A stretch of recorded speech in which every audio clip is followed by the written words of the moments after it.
파코월드에 오신 걸 환영합니다. 여러분, 파이 지갑 안에 숨어있는 글로벌 결제 기업 리스트 혹시 보신 적 있나요? 스트라이프, 문페이, 트렌잭, 레볼루트, 알케미페이.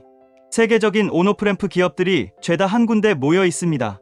놀랍게도 그 목록이 바로 파이 지갑 안 헬프 앤 서포트 항목 아래 조용히 숨어 있어요. 아무런 홍보도 공지도 없었습니다. 그런데 이상하지 않나요? 이런 글로벌 기업들이 왜 여기에 모여 있을까요? 그리고 왜 단 한 군데도 아직 활성화되지 않았을까요? 우리가 미처 몰랐던 사실. 파이코어 팀은 이미 생태계 전체 설계를 끝내놓고 단계별로 문을 여는 중이라는 겁니다. 그리고 그 첫 번째 열쇠가 된 기업이 바로 벤사와 올램퍼 두 곳이었습니다. 사람들은 그냥 바이파이 기능 생겼네 하고 넘어가지만 진짜 핵심은 따로 있습니다.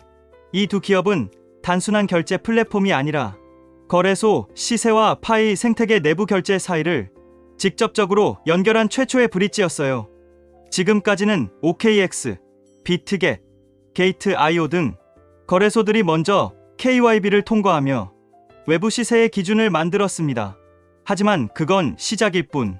벤사와 올램퍼는 그 시세를 생태계 안으로 끌어들여 실제 결제에 적용 가능한 구조를 만들어버린 거예요. 즉, 숫자로만 존재하던 시세가 실제로 결제할 수 있는 금액으로 바뀌는 순간 그 문이 지금 열린 겁니다. 그리고 이제 남은 질문은 단 하나. 그렇다면 지갑에 숨어있는 그 수십 개의 기업들 도대체 언제 어떤 방식으로 투입될까? 자, 이제 커뮤니티에서 가장 궁금해하는 주제로 넘어가 보겠습니다. 파이 지갑 안에 글로벌 기업 리스트. 그들은 왜 줄을 서서 대기만 하고 있을까? 이건 단순한 통합 지연이 아닙니다. 파이코어 팀은 지금 속도가 아닌 순서를 설계하고 있습니다. 그리고 그 순서에는 매우 정교한 의도가 숨어 있어요. 먼저 OKX, 비트겟, 맥시 같은 글로벌 거래소들이 KYB를 통해 공식 파이 생태계의 시세 기준점을 마련했습니다. 이건 파이코인의 외부 가격을 명확하게 드러내기 위한 조치였죠. 그 다음 등장한 건 벤사와 올램퍼. 이들은 외부 가격을 내부 결제 시스템과 연결하는 실질적 결제 인프라의 첫 타자였습니다. 자, 그런데 여기서 중요한 건 이겁니다. 벤사와 올램퍼의 등장 이후 지갑 안에 있는 나머지 기업들은 왜 여전히 대기 중일까? 이건 마치 무대 뒤에서 줄지어 선 배우들 같아요. 아직 조명이 켜지지 않았을 뿐. 그들은 대사도 준비되어 있고 입장 순서도 정해져 있죠. 이건 우연이 아니라 전략입니다. 파이코어 팀은 지금 단계별 온보딩을 하고 있는 겁니다. 왜냐면 생태계를 단숨에 열면 혼란이 오기 때문이죠. 가격이 안정되지 않은 상태에서 대규모 결제가 열리면 투기자본 유입, 허위 가격 교란, 내부 재정 붕괴까지 생길 수 있어요. 그래서 파이코어 팀은 이렇게 행동합니다. 1단계, 거래소로 시세 창출. 2단계, 벤사 및 올램퍼로 결제 가능 환경 구축. 3단계, 그 이후에야 다른 기업들의 KYB를 점차 승인. 그런데 이 흐름은 단순한 기술적인 진행이 아니에요. 정말 놀라운 건 이 KYB 시스템의 구조입니다. 한번 KYB 승인을 받으면 그 기업은 파이 메인넷상에서 실질적 사업을 시작할 수 있는 자격을 갖게 됩니다. 이건 마치 생태계의 문을 여는 디지털 사업자 허가증과도 같은 개념이죠. 여기서부터 게임은 완전히 달라져요. 벤사나 올램퍼만 봐도 지갑 내 결제 버튼과 직접 연결되는 구조로 실제 구매가 가능한 시스템을 구축했죠. 이건 단순 결제 API가 아니라 파이 메인넷과 직접 연결된 스마트 컨트랙트 수준의 연동입니다. 이런 구조가 KYB 승인 기업에 하나둘씩 적용되기 시작하면 어떤 일이 벌어질까요? 지금 그 변화는 이미 눈앞까지 다가왔습니다. 다음은 그 기업들의 정체와 파이 생태계에서 어떤 역할을 하게 될지를 하나씩 풀어보겠습니다. 그렇다면 이제 진짜 궁금한 건 이거겠죠. 도대체 그 기업들은 누구며 파이 생태계 안에서 무슨 역할을 하게 되는 걸까? 지갑 안에 숨겨져 있던 그 리스트 하나하나 뜯어보면 이건 단순한 결제사 목록이 아닙니다. 그 자체가 차세대 디지털 경제 지도예요.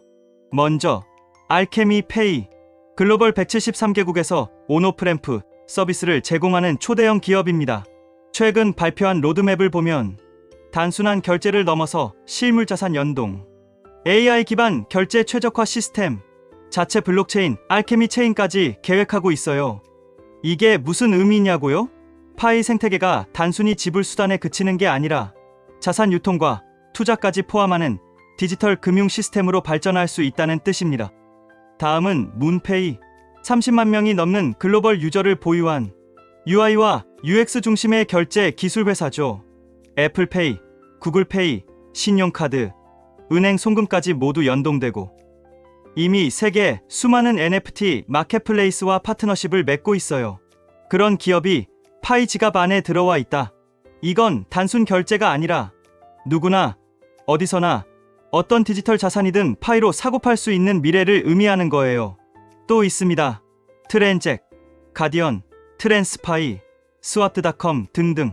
이름은 생소할 수 있지만 이 기업들은 국가별 실시간 결제 인프라, QR 기반 간편 결제, 모바일 지갑 연동 등 로컬 현금과 디지털 자산을 매끄럽게 연결해주는 기술을 보유하고 있어요. 한마디로 정리하면 이렇습니다. 파이 지갑은 지금 단순한 암호화폐 지갑이 아니라 글로벌 디지털 금융허브로 진화할 채비를 하고 있는 중입니다. 그리고 그 중심에는 단 하나의 조건이 있어요. 바로 KYB 승인입니다.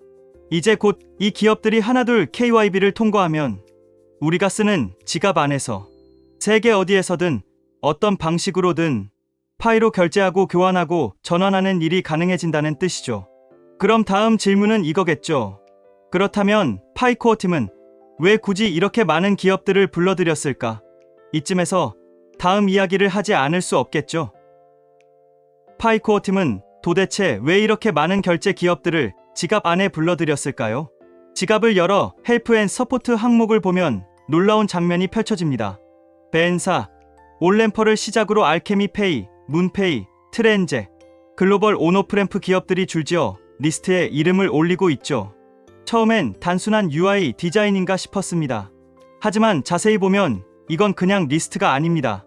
앞으로 들어올 기업들 순서, 즉 생태계 진입 대기줄 그 자체입니다. 파이코어 팀은 단순히 한 번에 문을 여는 방식이 아니라 단계별 온보딩 시스템을 구축하고 있습니다. 왜냐고요? 지금 당장 모든 기업을 허용하면 가격 교란, 시세 왜곡, 사기 거래 같은 부작용이 폭발할 수 있기 때문입니다.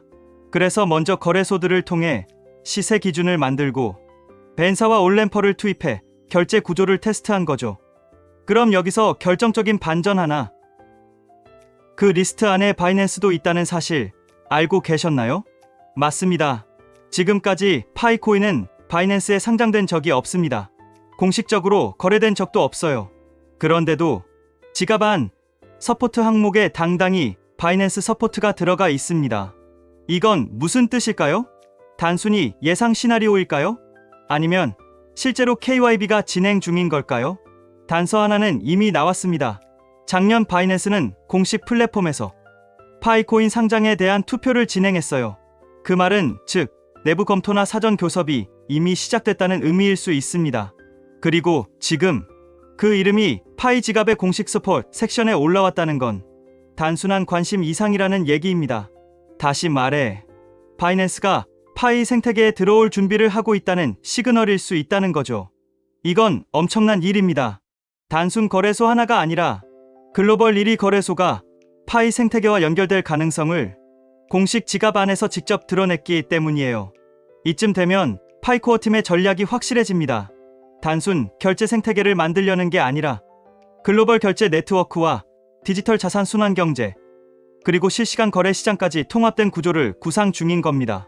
그래서 미리 기업들을 모아놓고 조건이 맞을 때 하나씩 문을 열고 있는 거죠. 이건 마치 전 세계가 참가 신청한 디지털 금융 올림픽이고 파이 지갑은 그 공식 경기장 같은 존재입니다. 자, 그럼 이제 다음 궁금증이 생기겠죠. 이 안에 있는 기업들이 실제로 작동되기 시작하면 어떤 일이 벌어질까? 이제 본격적인 시나리오를 그려볼 시간입니다. 그 리스트 안에 있는 기업들이 진짜로 KYB 승인을 받고 하나둘씩 작동되기 시작하면 파이 생태계는 어떤 모습이 될까요? 지금까지 우리는 파이코인을 캡슐 안에 갇힌 자산처럼 여겨왔어요. 내부에서만 돌고 외부로 나가기도 어렵고 어디서 쓸 수 있는지도 제한적이었죠. 하지만 그 상황이 이제 완전히 바뀌려 하고 있습니다. 이제껏 단방향 흐름이었던 파이는 드디어 순환 가능한 경제 시스템으로 진화할 준비를 끝냈습니다. 그리고 이 순환을 실현시켜줄 열쇠는 지갑 안에 대기 중인 글로벌 기업들입니다. 그럼 실제로 어떤 일이 가능해질까요? 예를 들어봅시다. 한국의 한 파이오니어가 카페에서 QR코드를 찍고 파이로 결제합니다. 그 가맹점 사장님은 바로 그 자리에서 문페이를 통해 현금화합니다. 수수료는 자동 정산, 시세는 실시간 반영. 동시에 필리핀에서는 한 사용자가 트랜스파이를 통해 로컬 전자지갑으로 파이를 충전하고 지방시장에서 식료품을 삽니다. 또 유럽에선 알케미페이가 연결된 쇼핑몰에서 파이로 직접 가전제품을 결제하고 판매자는 받은 파이를 바로 유로화로 전환하죠. 이게 단순 상상일까요? 아니요. 이미 이 기업들은 다른 암호화폐 생태계에서 이와 유사한 시스템을 수년간 운영해온 검증된 플레이어들입니다.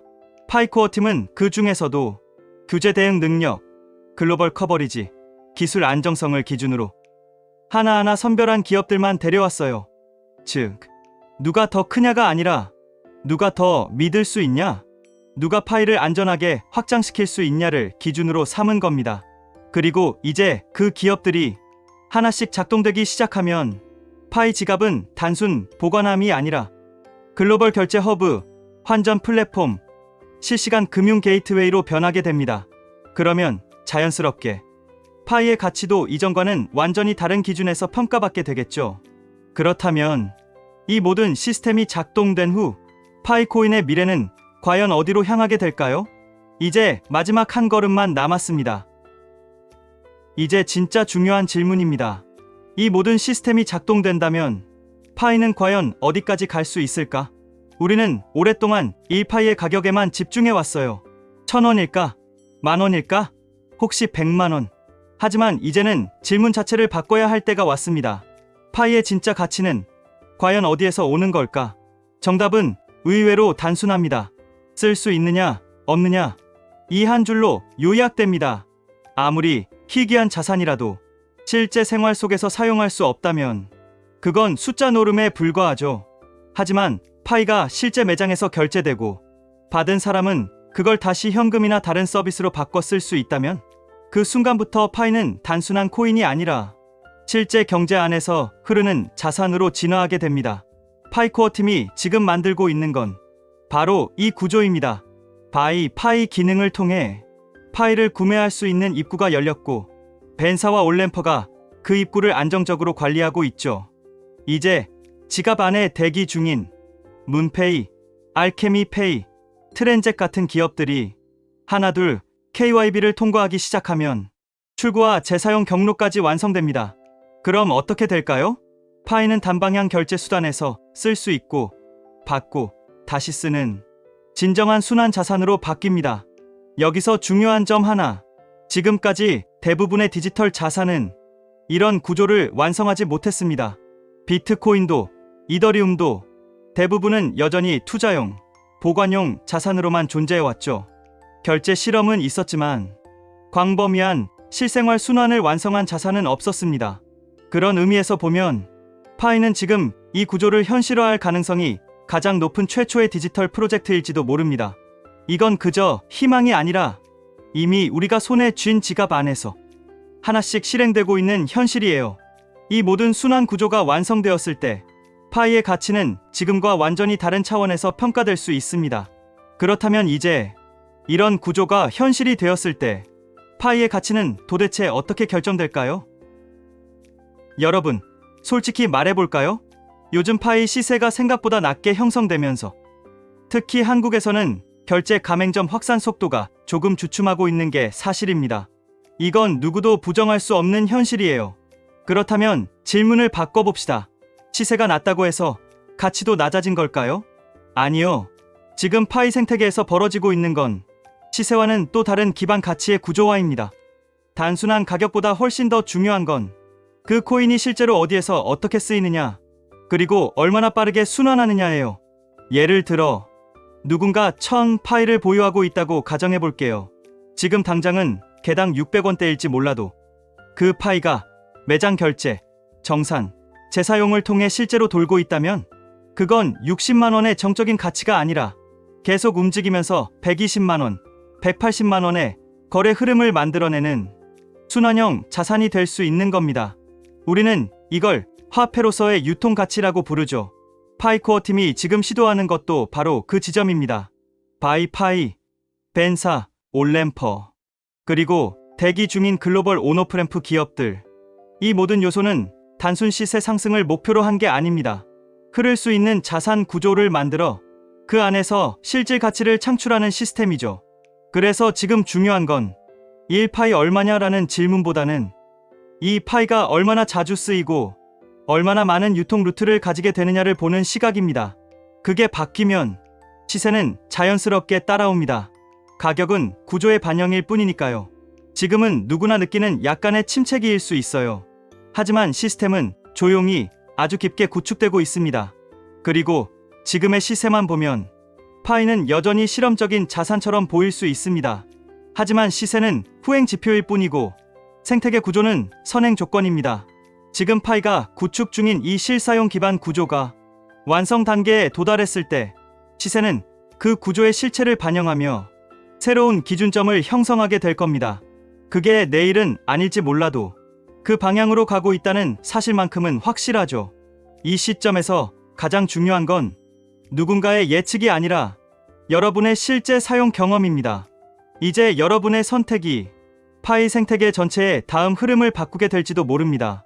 그리고 그 흐름 속에서 파이의 진짜 가치는 비로소 다시 쓰여질 테니까요.